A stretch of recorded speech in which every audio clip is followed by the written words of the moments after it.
Okay, AP, so we're going to recall that when a triad is in first inversion, we need to double the soprano. Let's read together. Doubling the soprano with an inner voice is the strongest, but any note can be doubled except the leading tone. So I'm about to show you 4 examples, which will demonstrate the order of preference for doubling first inversion triads. So example 1 I'll start with. Okay, that's the strongest, so let me provide a key. How about C major and a first inversion triad in C major. Let's stick with that through all the examples so you can see exactly which the strongest and the weakest are. Okay, so I've got a 4/6 chord in the key of C, so let's spell that.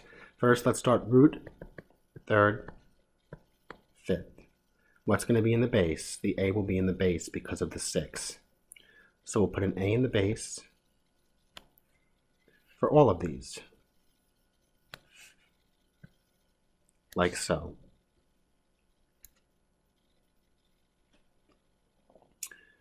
Okay, so in first inversion triads, I'm going to have to double the soprano. I have to keep that in mind. So let me put my root in the tenor, and I'll put the 5th right here in the alto, and I'm going to double the soprano with an inner voice.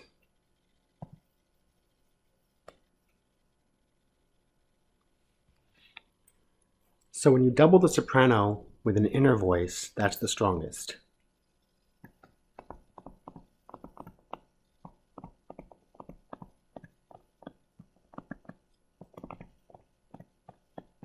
And that's the best option. If we move on to the next grand staff here, this is a strong way of doing it, but not the best. What I'm going to do is I can double the bass with an inner voice. So if the bass is A, then I can put an A in the tenor, and then a C here for the altos, and an F here, and there's my 4/6 chord. So this example shows that.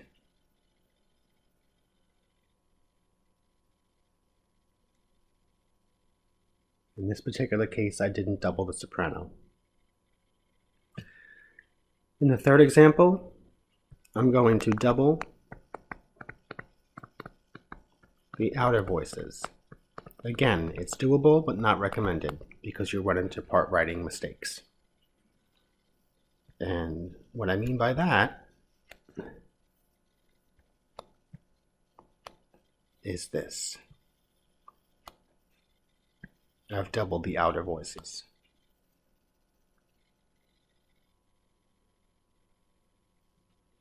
In the last example, which is the least common and not recommended, I'm going to show you when the inner voices are doubled.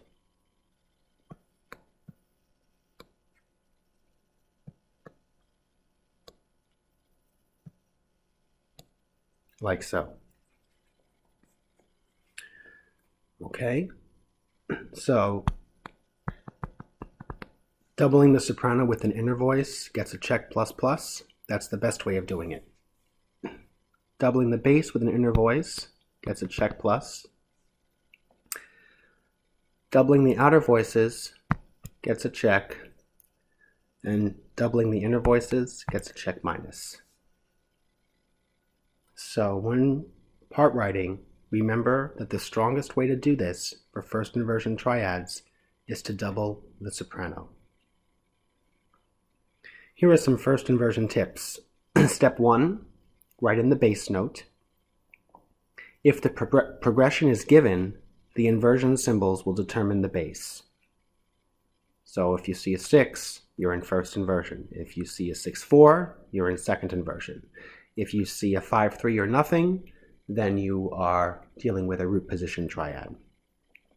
So step 1, write in the bass notes. Step 2 for first inversion, voice the first chord following the chord voicing guidelines. Step 3 is to resolve the leading tones, if there are any, like a 7 diminished chord, for example.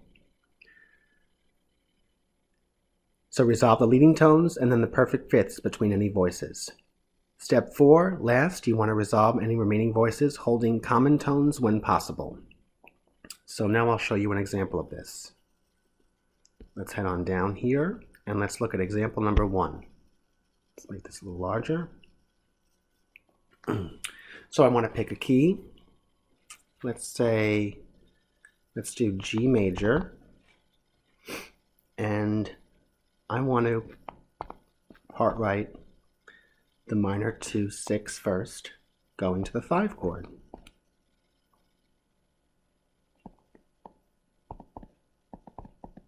And I'm going to make this the same because I'm going to show you the steps on how to do this.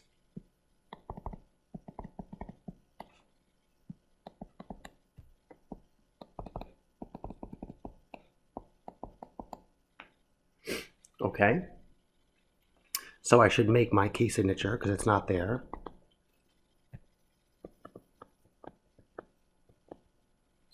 So I have the key signature for G major. Now I want to make sure I spell the correct triads. So the 2 chord in G major, we're looking at A, C, E with a C in the bass. I'll circle it because it's first inversion. The 5 chord in G major, D, F sharp, A. So that's what we want. A, C, E with a C in the bass, and then root position D, F sharp, A. So I don't get confused, I'll do this all the way throughout, all the steps I'm going to show you. So now I know the chord tones that I'm dealing with for each chord that I need to build. So step 1, in this measure, we'll add the bass line. So we have a C, and then the 5 chord is in root position D. So there's my bass line. That was easy. Okay, now step 2, I want to voice that first chord. So let me write again the C and the D. Now I'm just concerned about voicing the first chord. This is a first inversion minor triad, which means I want to use the best option possible and the most common, which is to double the soprano with an inner voice. So let's see how I can do that. I can put the A on the tenor, and I can put the E in the alto. So I've got A, C, E so far. I've got my root, I've got my third, I've got my fifth, and I can take an inner voice and double it. Let me take the tenor, and I'll double the soprano with the tenor, because the tenor is a nice inner voice to double. So I built step 2, I voiced the chord. Now, as we head over to step 3, let me write what we have so far.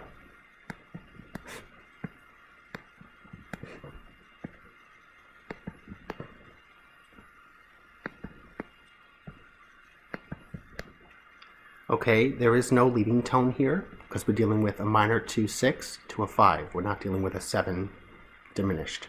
So there's no leading tone triad here to worry about. So that means we have to figure out what the doubled tone is. Well, the doubled tone is the A. It happens in the tenor voice and it happens in the soprano voice. So if at all possible, I want to retain that tone in the same voice. And I simply can because these are common tones right here. The A is common.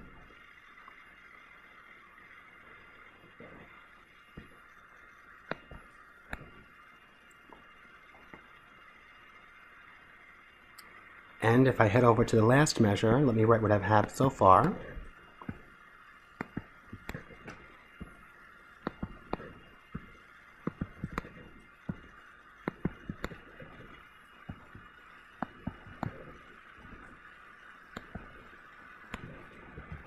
So I can simply look at the last measure and see what's missing. Well, I have the root, and I have a fifth, and I have a fifth. Oh goodness. I'm going to need to double the root, so let's put that in the alto. Now I have two roots, but I have a missing third. So what do? I backtrack. I backtrack to step 3, and I'm keeping the A in the tenor, but I'll move the soprano note down to an F sharp.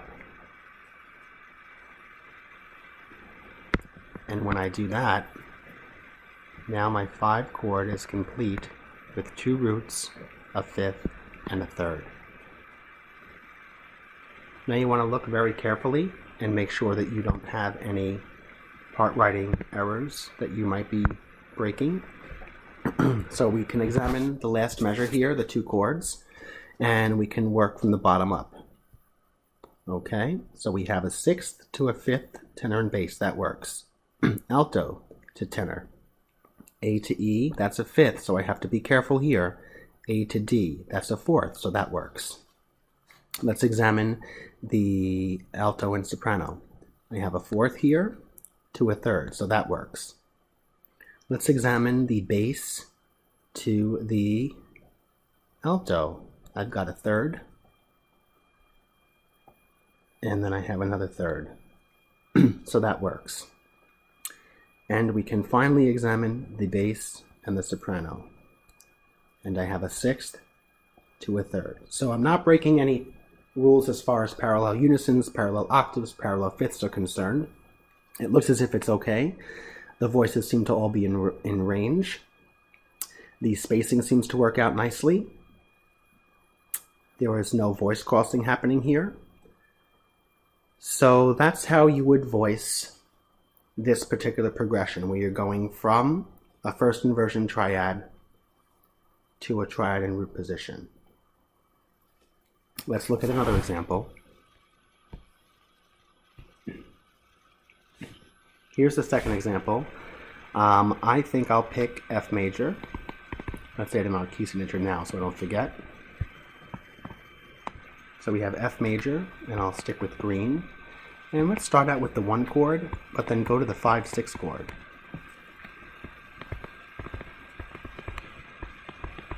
So take out some staff paper and jot this down.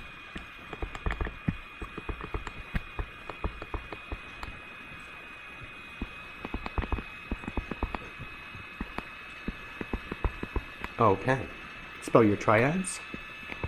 F-A-C. For the root position major 1. For the 5, that would be C, E, G. And I'll circle E, that's my bass note.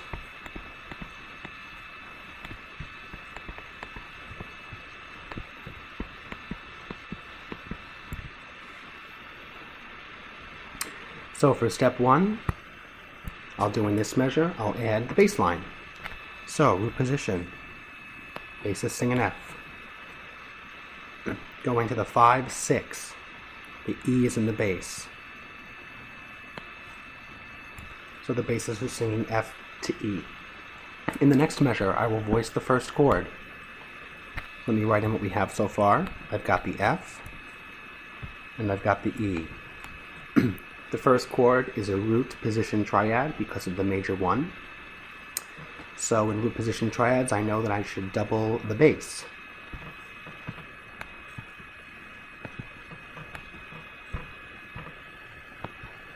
I've just doubled the bass in the alto. So I have 2 Fs, 1 A, and 1 C. That works. In the third measure, let me write what we have so far.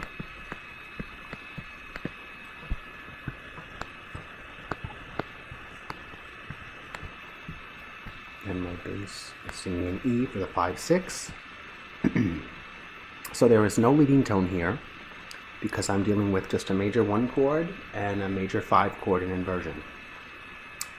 So what I want to do is try to retain the common tone And there is one that exists between the 1 chord to the 5 chord, that being, you guessed it, the C. So if I retain that in the tenor voice, that's great. Now keep in mind, the 5-6 is a first inversion triad, so I've got to double the soprano. That's the most common and the best option. What's the chord tone that's missing so far?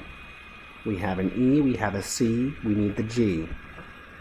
So how do I double the soprano? I have the alto sing it as well. And that's how I would voice that.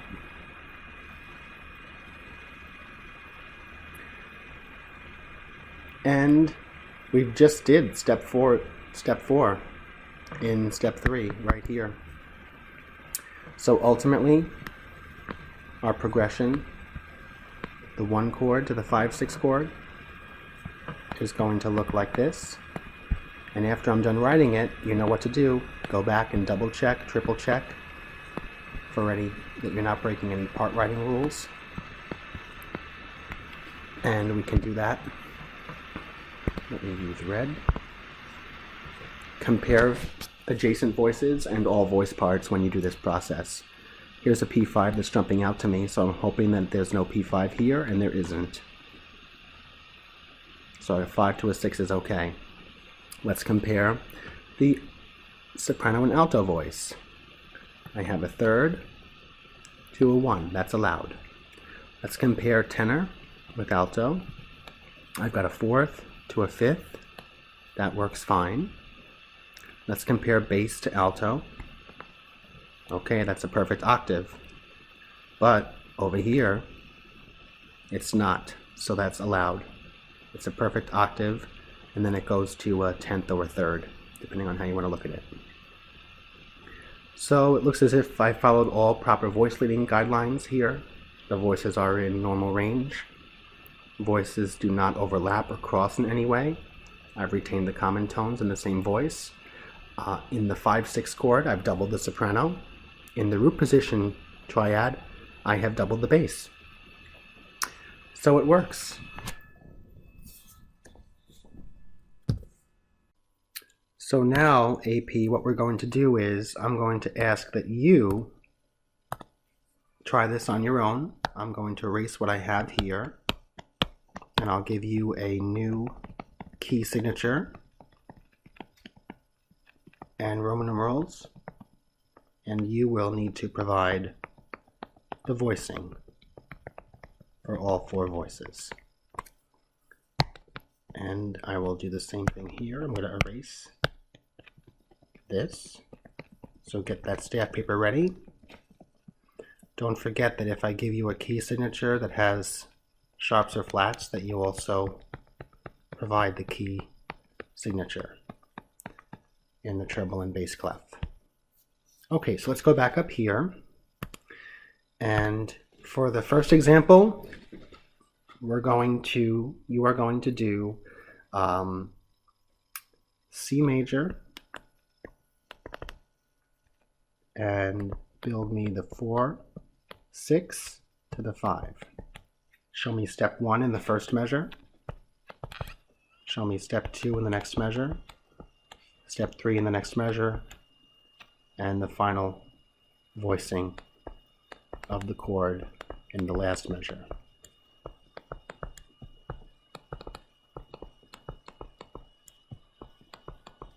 For example 2, you're going to show me, let's stay with C major, and show me the 1 to the 5-6. Each of the steps.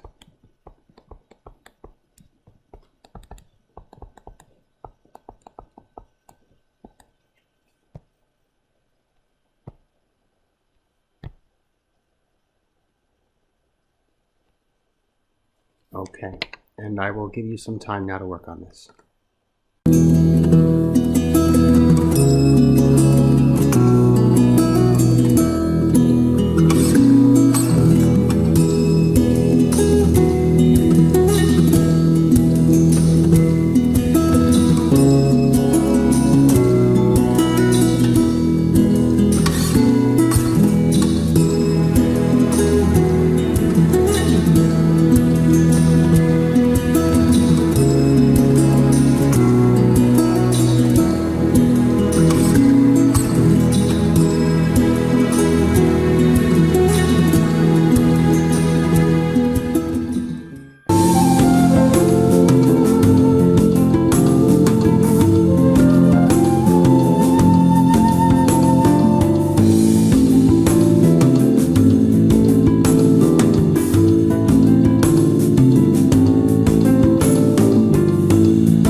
For AP, I just finished doing the first example.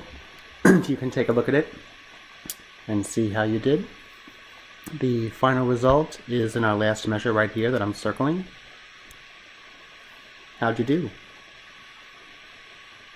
I'll give you some more time to check over that one and work on the next one in C major from the 1 chord to the 5/6 chord.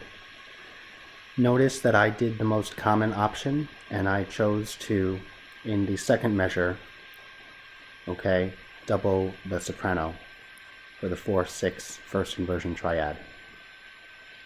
Most common. That's what I recommend. Okay, keep working.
Okay, AP, how'd you do?